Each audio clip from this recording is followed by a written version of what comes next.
Without a doubt, one of the brightest areas for entrepreneurs these days is in the rapidly growing cannabis market. As the laws change and the states open up, there's a lot of unique unmet needs for all of these businesses. Today, we're going to talk with a technology Canna-business entrepreneur, so stay tuned.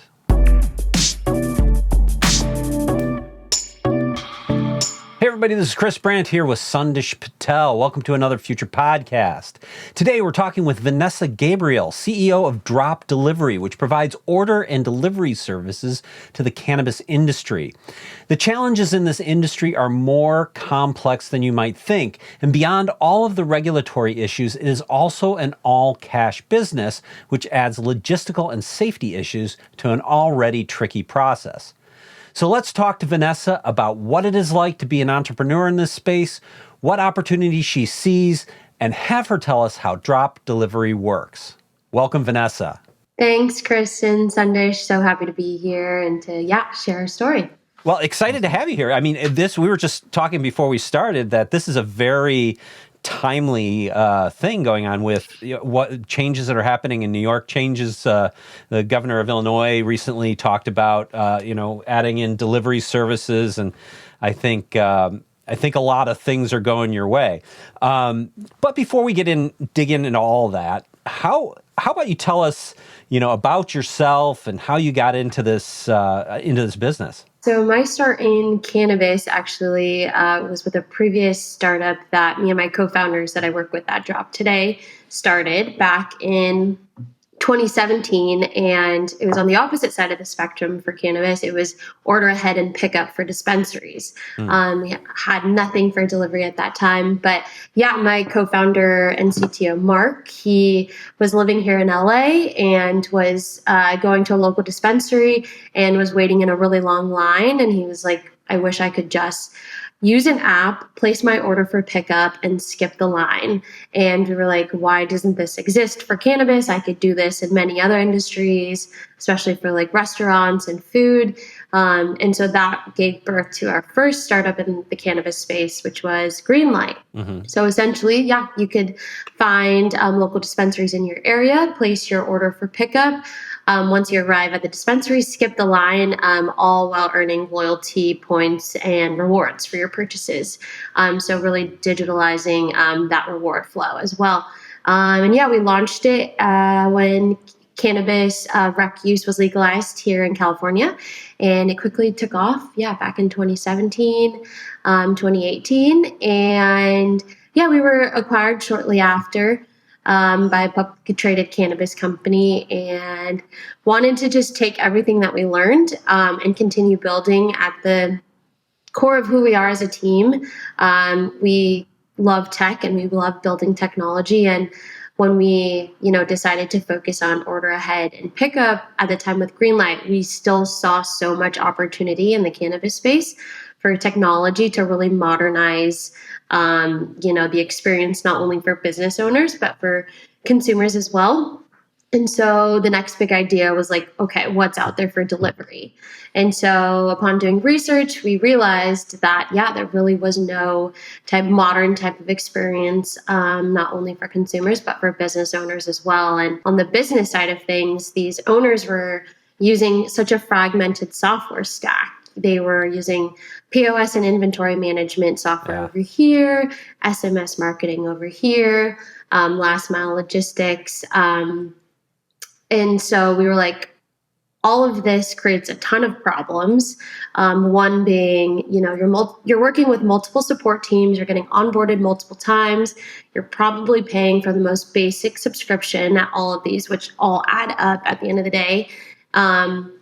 Two, your data is not connected. So, the purchase data of John Smith over here that loves this certain brand of flower, you're not using that properly to, market personally to him to help increase your sales. And you're just like mass marketing deals to people, and you could be losing customers because of that.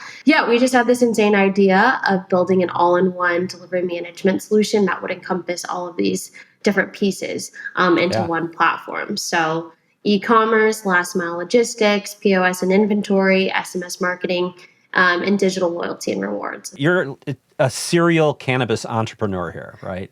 So what is it like being a cannabis entrepreneur? Because I mean, there's, it's federally still illegal. It's legal in some states, sometimes medical, sometimes recreational. You have the issue of you are dealing with businesses that are like cash only. They have a lot of cash. Do you get, big suitcases full of money when people pay you, or, how I mean, it's funny you say that, because we do still have a few clients that do pay cash. It's about maybe 10% of them do, and 90%, we just bill them directly. But we still have to think about that. And I still have to make sure that, I go to the bank and deposit like 20 grand worth of cash. And they're like, what are you doing? That doesn't draw any suspicion. Yeah, exactly. And I'm like, and I always have to make sure that I'm going to the same bank and basically the same teller, so they know who I am, because I'm doing this every single month. But I own a software company, and they, some clients like to pay cash. But as far as being like a cannabis entrepreneur, I mean, every day is different. And, that goes to say for being an entrepreneur in general, but I think in cannabis especially, because news came out of New York that they're going to offer delivery, and prematurely, before dispensaries are even open. And so that's huge news for us. And that could dictate our whole sales strategy, for the new year. In the first quarter, and then even too, with Illinois and the news of that. So things can change so drastically for us that you kind of always have to be, ready for the next big thing, and be on your toes, and, kind of just go with the flow of where the industry is going. But I think it's never a dull moment. It's never boring, because there's still so much progress to be made that any, good news is a step in the right direction. And then, so we're okay, how does this impact us as a business? Yeah. How does this impact our sales strategy? Our vision for next year? It's a hugely expanding market. So that's, you as an entrepreneur, you got to be happy to be in a place where it's a huge addressable market, not a ton of competition yet. It has all the earmarks of everything that you'd want, except for the legal, it being legal on a federal level part, right? So tell me, what was it? You've done a couple businesses. Talk about the problems you saw in the market that you're I can solve this with tech. Even as a business and an entrepreneur myself, we use so many different software systems, and it's a challenge for us half the time when they don't connect. And right. So I feel this on a personal level, on a business level, myself as an entrepreneur.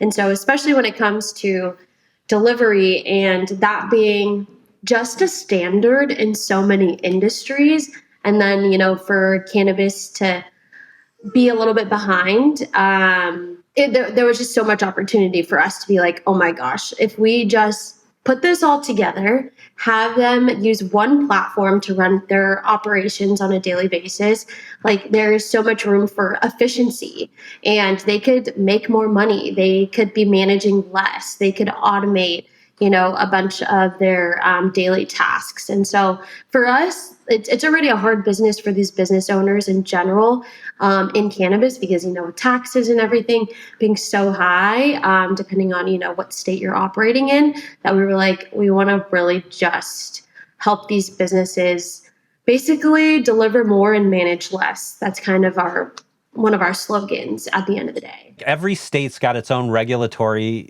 issues.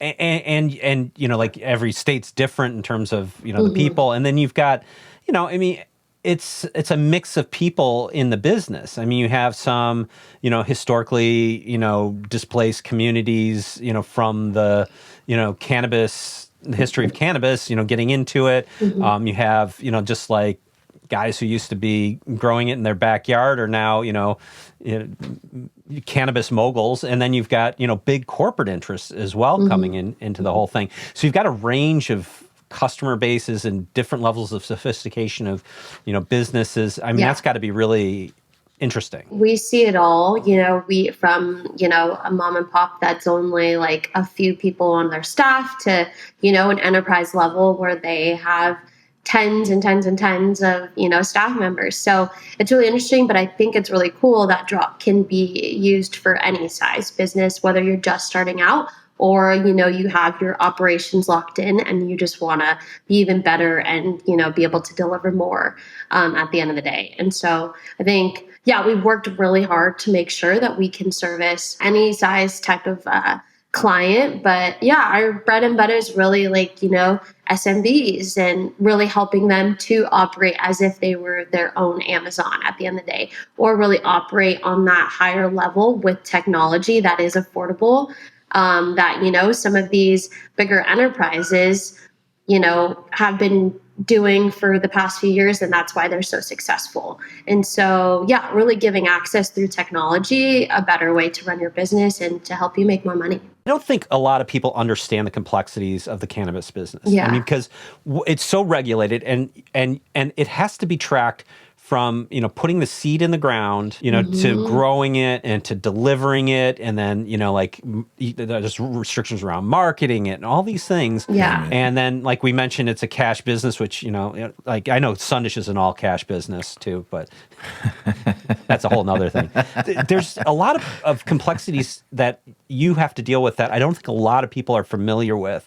And, there's crime and there's, like we talked about, like how, just the delivery aspects are challenging enough, but you have to, everybody's got an allotment. There's a lot of moving pieces here just to do one single transaction. Can you talk about like all the things that go into it? Especially for the last mile logistics piece of it, what we were seeing was that before we created Drop, a lot of companies were using last mile logistics that were just kind of like for any type of industry, any type of business, but with cannabis, it is so specific and so niche, and there's very specific things like the safety aspect. So when we wanted to build our own last mile logistics and driver app and our consumer app, we wanted to make sure all of those things were built in with cannabis in mind. So for example, it is really nice that you can track your Uber Eats driver literally up to your door, but for safety reasons in cannabis, we decided to not have that be something in our consumer app.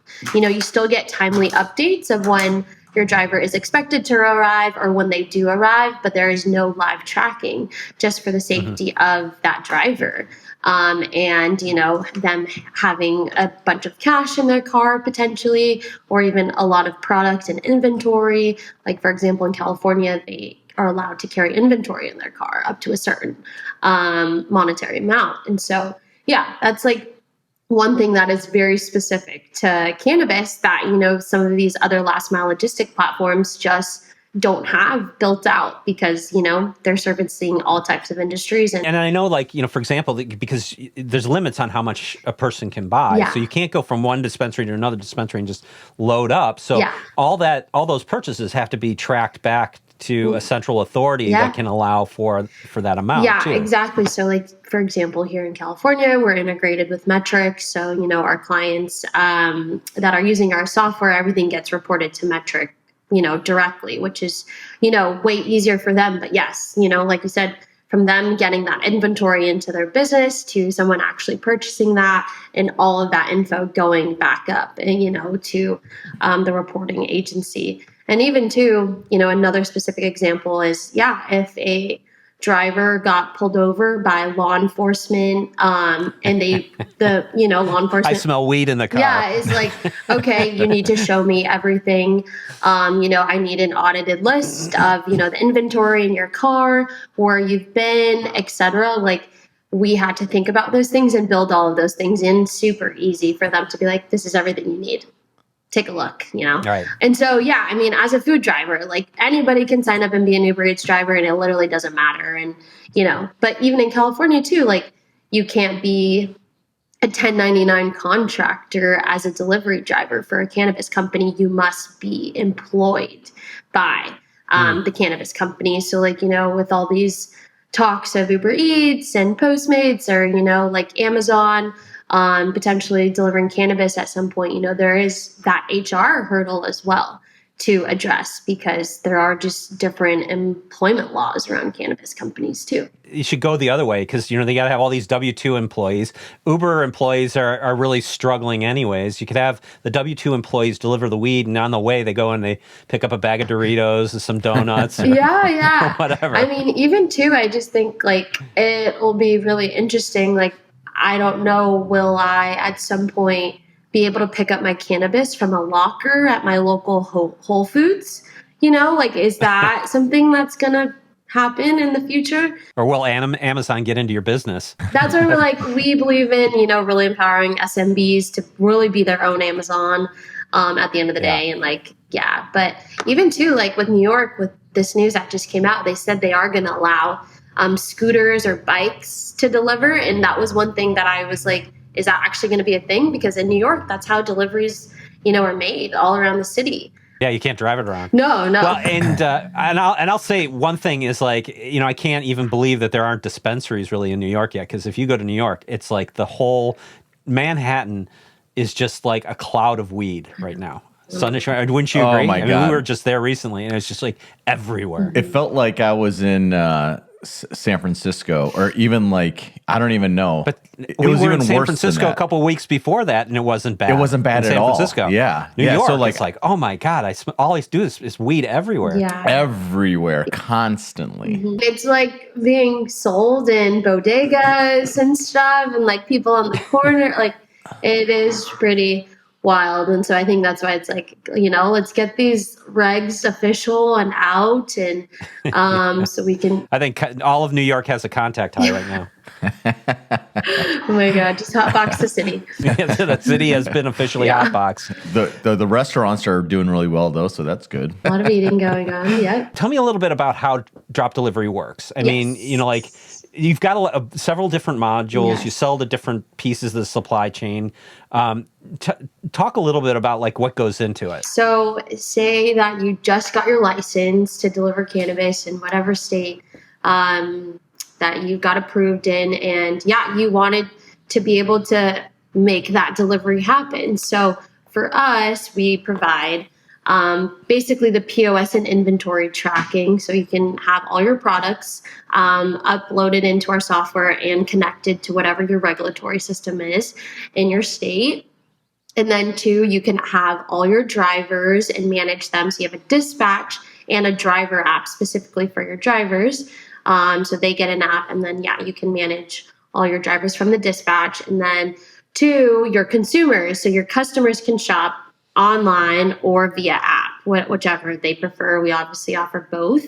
And for a long time, we only offered the app because we were like, this is where people are, this is where people are buying, but obviously everybody needs a desktop solution at some point. So we do offer both. Right. And so, your customers can purchase from you, and you can track all of that too within the Drop ecosystem and dashboard. And then, if you want to market and use marketing to your advantage to help boost your sales, you have all of that purchase history built in. So I could be like, okay, my top loyal customers, I want to, offer them 20% off on their next purchase. Or people that have only purchased once in this specific territory, I'm going to offer them, a coupon of 10% off on their next purchase if they buy by this date, etc. So really using that to your advantage. Or like, oh, I know this group of people love, this Candescent brand. So I'm going to market maybe a specific promotion to them.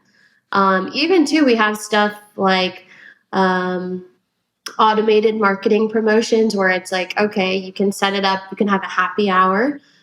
Say if you have slow hours between 2 and 4 p.m., it's like any purchases made during 2 and 4 p.m., double the points that you get as a customer. And that can all be like automated. So like just set that up one time, and then the system will send out those messages and those notifications to the customers.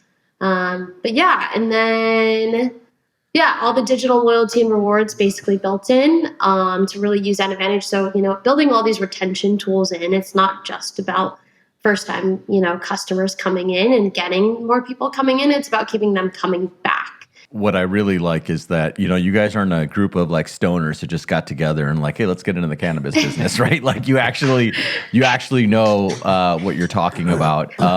But to that point, what's your experiences been like in terms of the people in the cannabis business? Because I think most of Americans have this, like, they envision a bunch of guys smoking weed, and eating, you know what I mean? So how would you characterize like the culture and the people of the cannabis business? Yeah, I think everybody that does enter this business that we've encountered that are like brand new and stuff, everybody's just so excited to get out there. Our platform is a lot. Like, it is massive. So technologically having to really relay that to people that, might not really know anything about how this works has definitely been like a huge learning curve for us, because it's like we have to basically lay it out in like layman's terms of like, this is exactly what our software does. It does all of this for you. And this is why you should use us, is because it's super easy. You don't have to work with 5 different, teams and learn 5 different platforms and teach your staff member 5 different platforms. So yeah, I think, we're maybe sometimes like people aren't as technologically advanced. Like, we've learned to really connect with them in a way that's like, this is super easy to use. We make ourselves available all the time for like trainings and things, or to like meet with additional staff members, because we know the power that technology can have to really help them and really get them off the ground. Different people are on different timelines. Like, we like to say, like, if you literally want to get up and use our platform tomorrow, we will help you achieve that in any way we can. But, sometimes like people take like weeks or, like months, and there's a lot of things they have to, go source inventory, they have to hire. So sometimes we do interact with, different business owners at different stages of wherever they're at on their journey. So that's also interesting, because we have people that are like ready to go, have everything. There's people that are like, okay, I love your platform, but I still have to go buy all my inventory. And we're like, okay, go do that and then come talk to us. Teaching people that like our platform handles everything else besides bringing in new customers. Like, we're not a marketing platform. Like, we're the platform to help facilitate the transaction, but we're not. Exactly. But we're not a marketplace. And so sometimes too, we're like, we do highly suggest you go market yourself on marketplaces, like Weed Maps and all the things, because that's going to give you exposure. But we're the retention platform that's going to keep them coming back. You're way more than just a cannabis company. You're really a technology company. And that's what we believe at our core. Is like we're a technology company at our core, but we built technology for the cannabis space. A lot of the people in the space are kind of like any other artisanal kind of product, like, coffee or craft beer, or, like a craft distillery. You're going to have people who are really good at doing their thing, but they're not maybe knowledge aware, and, like implementing large scale platforms like this is probably a bit of a jump for them. Huh? Yeah. Like I said, I mean, it's 5 platforms in one. And, for people that are, coming in and have never ran a business, or brand new to business, or, attempted to run a business and scale, like, and this will help them do that. But it's the initial, like, this is the platform, these are all the different pieces, and this is the value that each of those pieces brings. And if you use them all cohesively together, you could hopefully see, great success. Because that's the thing too, is that sometimes people like, just kind of ignore the marketing aspect of things. And so it's also about like the education around the tools, because at the end of the day, data doesn't matter if you don't do anything with it, and if you don't know what to do with it. And so one thing for us, since we are aggregating so much data, is that we are focusing on implementing automation in, like, I would love for the platform to be like, hey, you have this inventory of this brand that hasn't sold in X amount of time. Let's send a message to this group of people that have historically purchased similar products or similar brands, or even that brand. And let's send this message at this time on this day.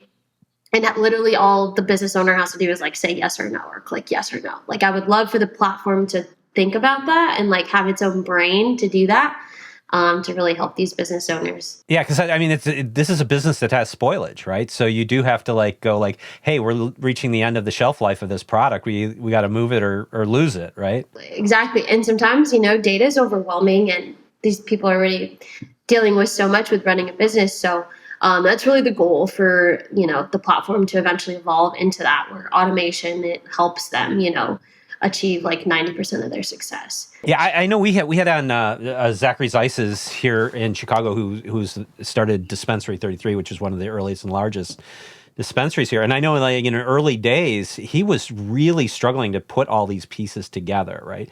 And like, had he had an option like this to sort of put it, 5 different components together in one platform, like really early on, that would have just been a game changer for him, because this was his biggest challenge. Mm-hmm. I mean, not necessarily the delivery, because he didn't have delivery, but all the rest of the logistical parts of it were really, really, really complicated for him. And it took a lot of time, money, and effort to get to where he had. Yeah, I mean, that's what we were seeing was initially, some business owners were trying to attempt to build their own, or, just cycling through different providers, and it's just like, then you have to get your staff like retrained on a new system. And then, you have to like basically beta test that new system and see if it even works. And if your staff is liking it, so there is a lot of things when it comes to technology. Yeah.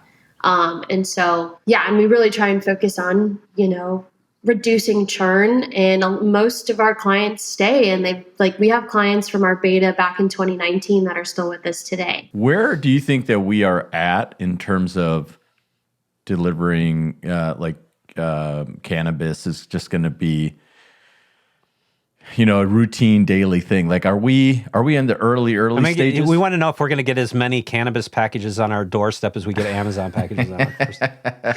We are in the very, very early stages. I think, the pandemic really was the catalyst, but as we're seeing, there's still states that are like, okay, I think we can talk about delivery now, and maybe, think of it as an option, where it's like, this should have been, something implemented from the very beginning. So very, very early on. I mean, New York, for being I think it could be an even bigger market than California, just with the sheer density of people that are in the city and that are so accustomed to delivery. Yeah. And so, it's going to be, I'm just like so stoked on the idea that they're like, hey, you can deliver even though your dispensary's not open yet. And if you just get a warehouse and get some delivery employees, you could do it. And I'm like, okay, well, let's Drop can help you do it. Let's go.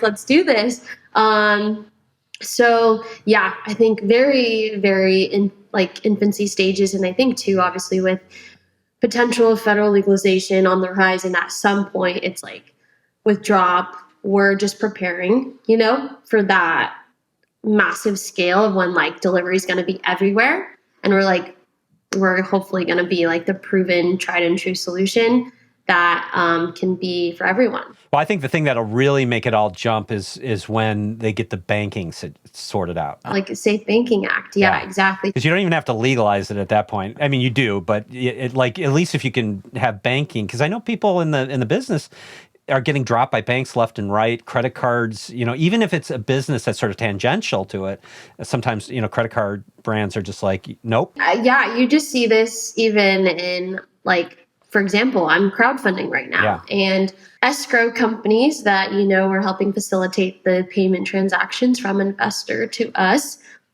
don't want to work with us or offer specific terms because we are in cannabis, even though technically I'm ancillary, I'm a tech company.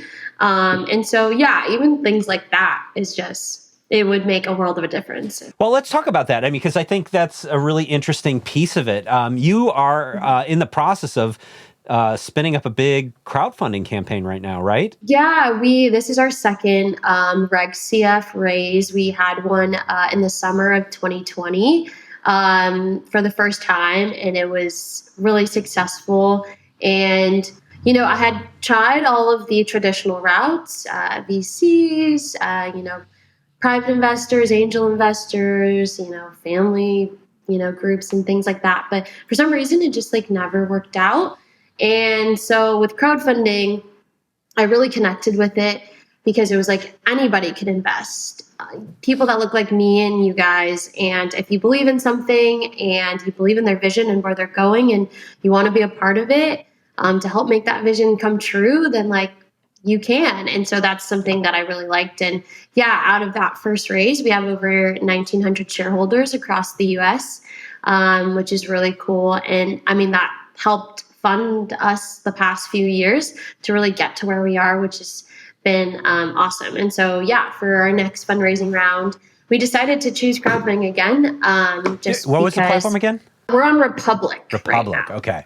Yeah, so republic.com/, DropDelivery is where you can find our current raise. But yeah, it's been awesome. I love the crowdfunding space. I totally believe in it. And I think it's just super cool that we can have shareholders all across the US and that are just like normal people that we're so grateful that believe in us and where we're going. We live in interesting times where we can have weed delivered and you can raise the money from individual investors. Yeah. I mean, if that's not like epitome of like just the cannabis industry. We live in the future. I like it. That's awesome. And I think this is exciting stuff. I think it's very cool to see entrepreneurship, and I think it's cool to see entrepreneurship in a wide open field where the market's just so underdeveloped and growing so rapidly, and there's clearly huge demand and not enough supply at this point for all of those things. So that's going to suit you well, I imagine. So. Thanks. Yeah, congratulations on everything. Everybody's got to go and become an investor.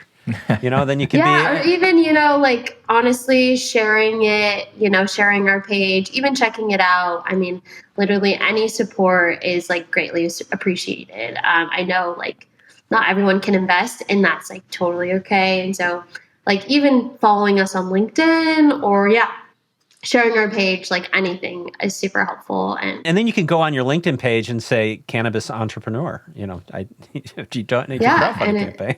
Yeah, or cannabis investor. Yeah. Yeah, there you go. Cannabis investor. I see that popping up a lot now. Well, Vanessa, thanks so much for joining us. This has been a really fun conversation. Really appreciate it. And good luck with everything. Yeah, thanks so much for having me again and allowing me to share a little bit of our story. Thanks for watching. I'd love to hear from you in the comments. And if you could, please subscribe. It helps the channel a ton, and I would greatly appreciate it. And I will see you in the next one.